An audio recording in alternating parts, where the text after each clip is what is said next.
Hi, my name is Marella, and I am a certified life coach. The topic on the table today is, what is a life coach? What do they do? And do I really need one? Like, really?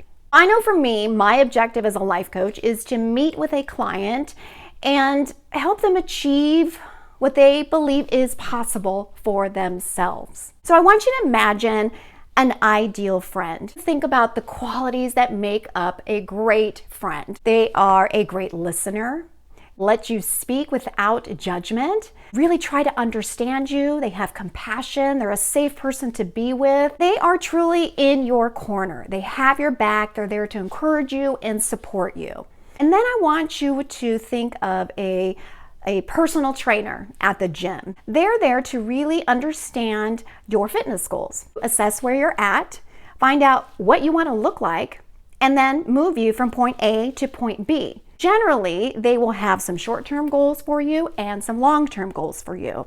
Essentially, that is what a life coach is: a great friend and a personal trainer for the mind and for behaviors and emotions, things like that. So life coaching is very goal-oriented and action-based, right? So what's the first session look like? The first time we meet, it might be the first several times we meet, it really is a discovery phase. It's two people coming together, getting to know each other. Granted, the spotlight is on the client. It's really about discovering and being curious about who you are. Who are you? What's important to you? Who's important to you? It's about getting to know you at a core level, a deeper level, and asking you a series of questions of how you see the world. What is it that you want out of life? What motivates you? What makes you happy? What are you good at? What are your aspirations? While at the same time asking you tougher questions like, what area of your life have you neglected? What area of your life do you need to pay closer attention to? What would you like to be better at? So a life coach will come in, understand what your strengths are, appreciate those strengths, and we can capitalize on those. And then understanding where you might need just a little bit more help, where there's a little more room for improvement. And that's where we start.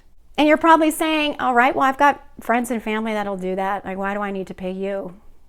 Right? Is this a pay for friends kind of service? The answer is no. Yes, you have friends and family that you go to for hopefully advice and support, but how good are they really? How willing are you to be truly honest with who you are? How vulnerable are you willing to be with somebody in your close network of friends? Like, when was the last time you talked to your family and friends about really what was in your mind?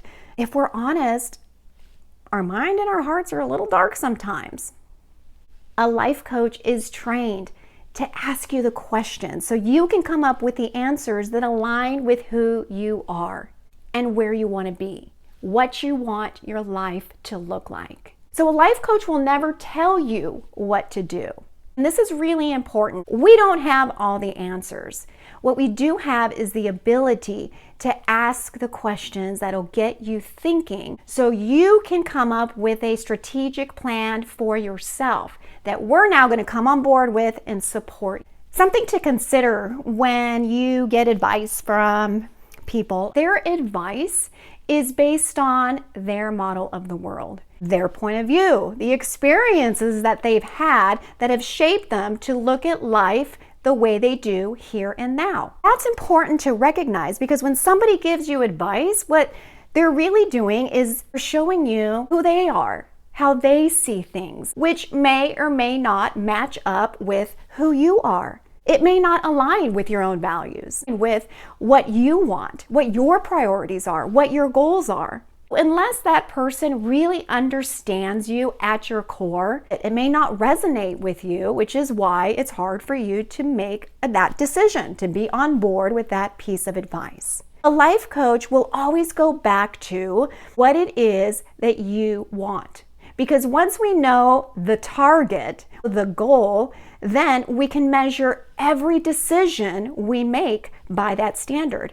Does it align with that goal, or does it contradict that goal? Well, there's a lot of thinking that's involved. It's great work that can be done on a daily basis, little by little, and this is how we change our thinking. If you enjoyed this video and you got something out of it, be sure to subscribe.